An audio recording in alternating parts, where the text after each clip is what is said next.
Olá, meus amigos. Deus abençoe todos vocês.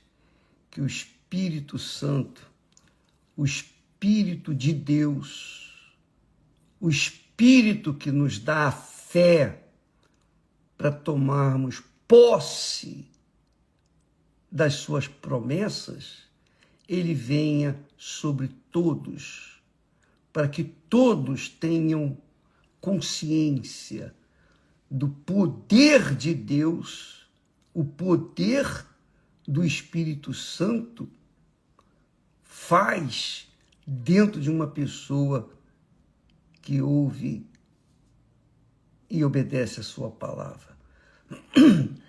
Eu gostaria de dividir com vocês essa palavra, porque a gente fala tanto da palavra, da obediência à palavra, da fé na palavra, de ouvir a palavra. E a gente sabe que, infelizmente, há muitos, e não são poucos, que creem na palavra, mas não têm a mesma crença para si mesmas, não têm a fé que agrada a Deus, infelizmente, porque são pessoas imbuídas de uma religiosidade. E por causa da sua religiosidade, elas se acham no mais profundo da alma, lá no fundilho do coração, elas se acham merecedoras. E elas, mesmo achando-se merecedoras, elas ficam patinando, engatinhando nas igrejas e não conseguem uma vida estável, de qualidade, que Deus promete àqueles que o seguem. Deus promete maravilhas para aqueles que obedecem. E obedecer é a manifestação da fé, é a mais verdadeira manifestação da fé. Então eu queria dividir com vocês esse texto de Mateus capítulo 8, quando Jesus entrou em Cafarnaum, chegou junto dele um centurião. Que era um centurião? O centurião era um homem sujeito a autoridades. Ele era comandante de 100 soldados. Por isso é chamado centurião. Então, ele comandava uma tropa de 100 soldados.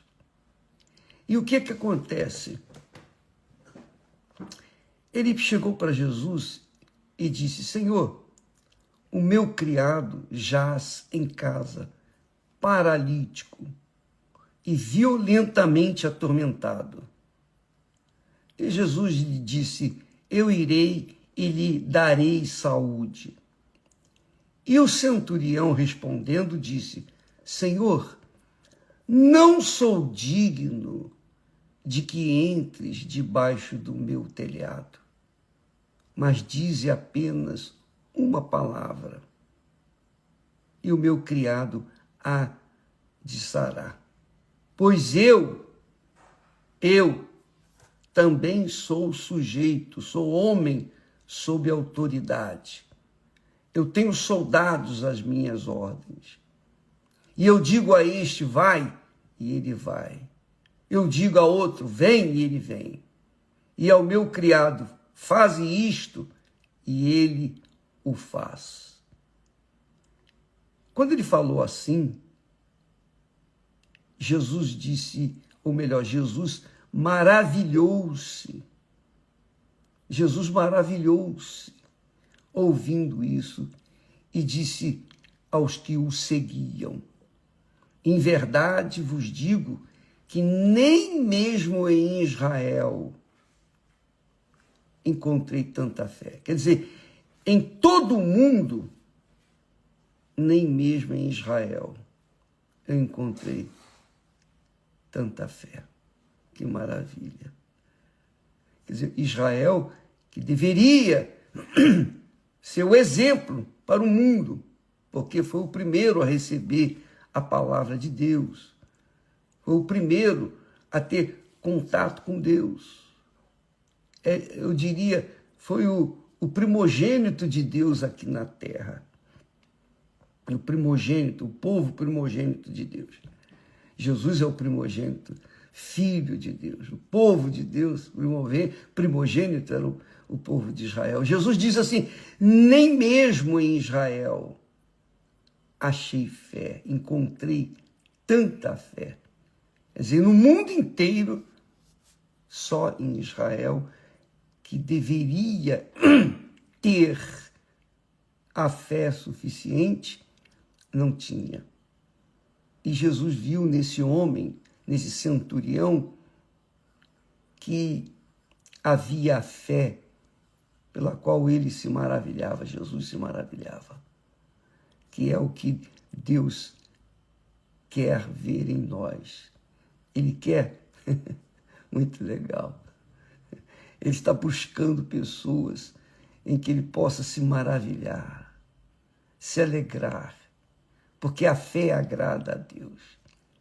A fé, esse tipo de fé. Veja que esse tipo de fé não é uma fé egoísta, não é uma fé para si, para os seus familiares, para os seus entes queridos, para o seu marido, sua mulher, seus filhos. Não.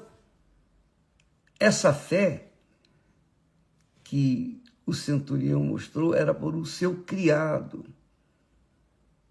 Aí você diria, sim, mas ele queria que o seu criado ficasse curado para poder servi-lo. Então ele era coegoísta. Não.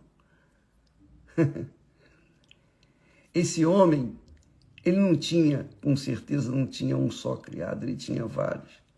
Mas ele poderia descartar esse criado e colocar outro no seu lugar, que iria fazer o que ele mandava. Então, a fé desse centurião agradou a Deus porque ele focou, o centurião focou a sua fé em Deus para ajudar, salvar um homem que seria descartável sob a orientação lá daquele centurião. Porque o centurião era um soldado romano, ele estava ali para manter a ordem, para manter a diretriz de Roma, cobrar os impostos, impor a vontade de Roma, do Império Romano, para com o povo de Israel. Então ele era um homem de autoridade superior, mas ele pensou no seu servo, que estava sofrendo terrivelmente. Esse é um detalhe que vale a pena você pensar. E ele diz mais, ele diz, Senhor, não sou digno de que entres debaixo do meu telhado. É verdade. Como um comandante incrédulo, diga-se de passagem, ele era um comandante incrédulo, então ele deveria ser mau também no exercício do seu trabalho. Ele deveria ser rigoroso com os seus soldados. Então, ele sabia que não tinha nenhum mérito, que não merecia nada. Que bacana isso, que legal. Ele sabia que não merecia nada, que era um João Ninguém. Então ele diz, Senhor, em outras palavras, eu sou um pecador. Eu sou realmente um pecador. Eu reconheço que sou um pecador. Eu sei. Mas eu, por conta disso, eu não sou digno de que o Senhor chegue debaixo do meu telhado. Meu telhado. Mas dize uma palavra e o meu criado há de sarar. Jesus, obviamente, tinha que estar maravilhado, porque essa é a fé. Essa é a verdadeira fé.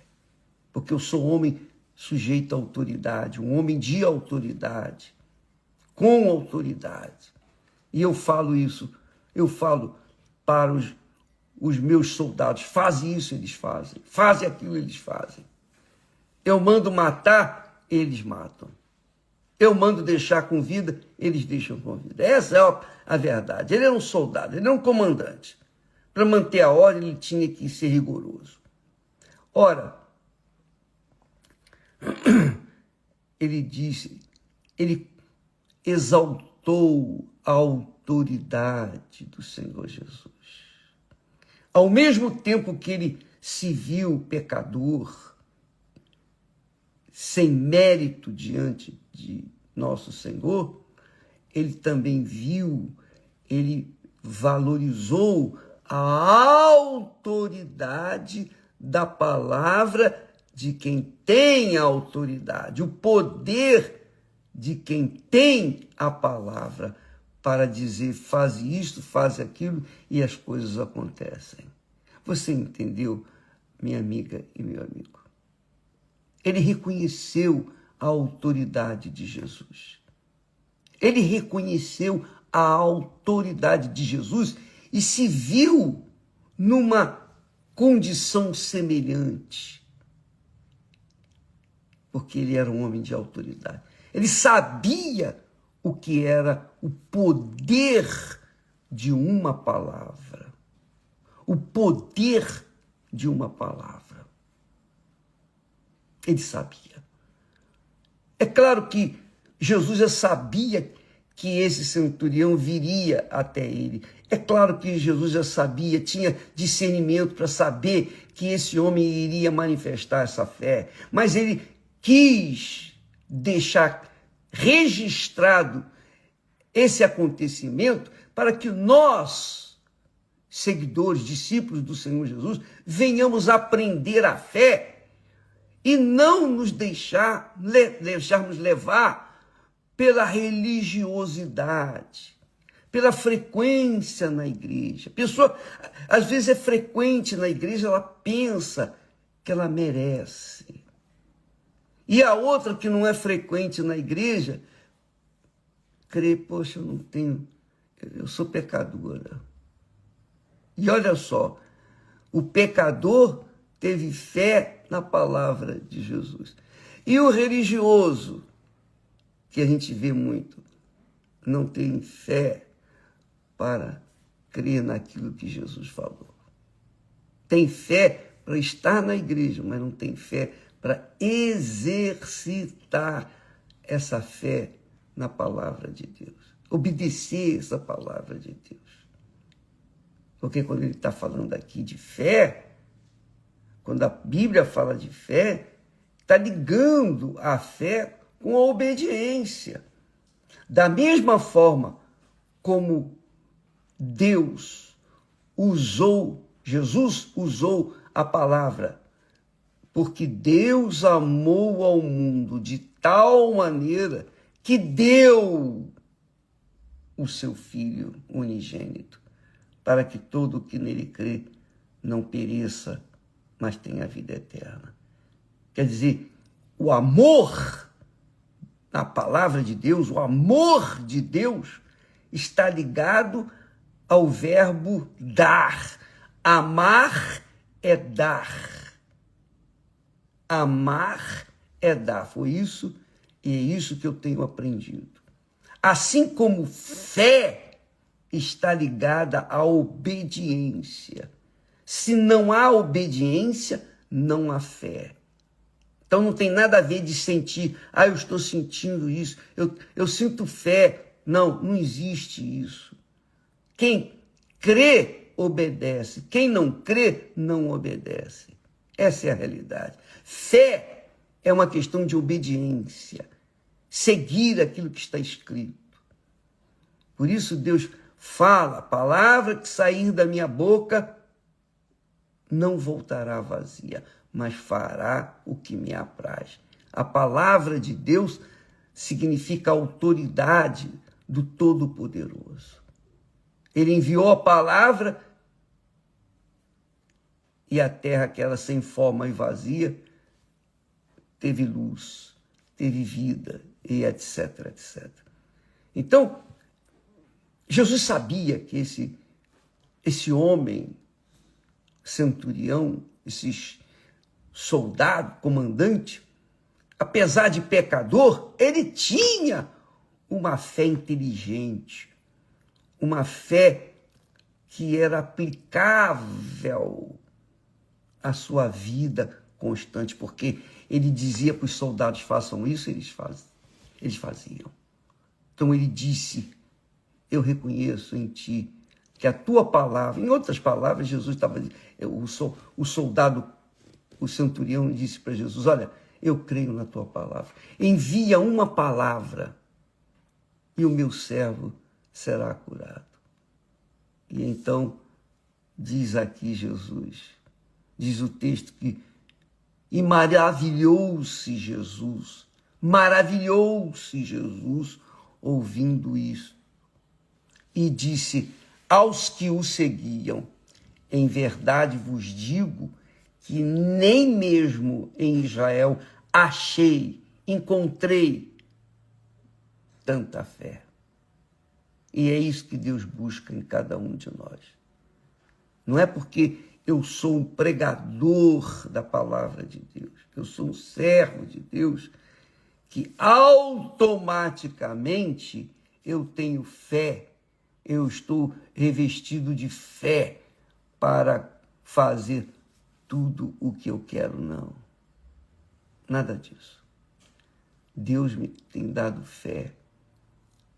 E a fé de acordo com a minha capacidade de administrá-la. Mas é claro que essa fé é dirigida por ele, vem dele. Lembra que falamos ontem? É Deus que opera em vós, tanto o querer como o realizar, segundo a sua boa vontade. Eu não tenho toda esta fé que eu gostaria de ter. Mas a pequena fé que me foi dada, eu procuro multiplicar, eu procuro reverberá-la, passar, transferir para outras pessoas. Jesus está buscando pessoas assim, pessoas que, sim, Senhor, mas eu sei que eu sou pecador, eu sei que eu não mereço, mas envia só uma palavra. Envia uma palavra, porque só a tua palavra já é suficiente. Eu fico pensando, se Jesus encontrasse muitos membros de igrejas, inclusive da Igreja Universal do Reino de Deus, encontrasse muitas pessoas que estivessem nessa situação do centurião e Jesus dissesse para ele, não, eu vou lá na sua casa e irei curá-lo. A pessoa, sim, não, Senhor, não. E arranjar todas as condições para levar Jesus até a sua casa, levar Jesus até o seu hospital, levar Jesus até a prisão, levar Jesus aonde quer que estivesse a pessoa aflita, o seu aflito, o seu ente querido aflito. Mas o centurião, que não tinha nada de religioso, que não merecia nada, tanto não merecia, que ele chegou ao ponto de dizer, eu não sou digno de que entres debaixo do meu telhado. Mas eu creio na tua palavra. E isso agradou ao Senhor. Minha amiga, meu amigo, nós não somos dignos de nada diante de Deus. Nada. O que Ele faz por nós é pela sua misericórdia e compaixão. Todavia, essa misericórdia dele para conosco não é porque nós merecemos, não é porque nós temos saldo para com ele, não. Mas é por causa da fé na palavra dele. O justo viverá pela fé. O Oséias diz lá, se eu não me engano, o justo viverá pela sua fé. Então você tem que viver pela sua fé. Eu tenho que viver pela minha fé. E isso é que nos justifica diante de Deus. É isso que nos faz merecedores. Aquele centurião, ele não era uma pessoa merecedora, ele não merecia, mas tornou-se merecedor quando ele creu na palavra de Jesus. Entendeu, minha amiga e meu amigo? Então não fique buscando nas outras pessoas misericórdia, compaixão ou dó. Use a sua fé. Você não crê em Jesus? Você não crê na palavra dele? Se você crê nele, você crê na palavra dele. Se você crê na palavra dele, você crê nele.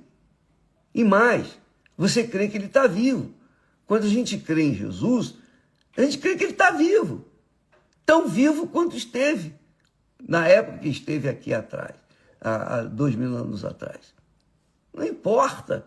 Eu não vi, não sinto, não toco, mas eu creio que ele está vivo. E ele vê você, vê a mim, ele vê cada um de nós. E ele atende de acordo com essa fé, esse tipo de fé que você crê e espera. Não é aquela pessoa que crê, mas fica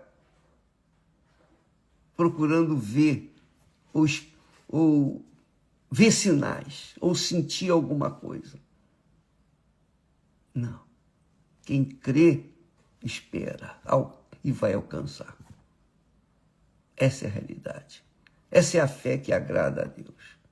Essa é a fé que nós levamos para as pessoas em todo o mundo. Não é uma fé erudita, não é uma fé filosófica. Eu não me importo com as palavras. Às vezes usamos palavras, termos, que nem deveriam ser usados, mas nós queremos despertar a fé pura, a fé na palavra do Criador. Qualquer que seja o seu problema, qualquer que seja a sua situação, use essa fé que você tem aí, por menor que seja. Use essa fé. Você vai ver o que Deus vai fazer na sua vida. Amanhã estaremos falando mais a respeito da fé que justifica, a fé que cura, a fé que liberta, a fé que faz o coração sossegar, a fé que traz a paz. Quando a gente usa a fé inteligente, a fé na palavra de Deus, nós somos perdoados e recebemos paz. Deus abençoe a todos e até amanhã em nome do Senhor Jesus. Amém.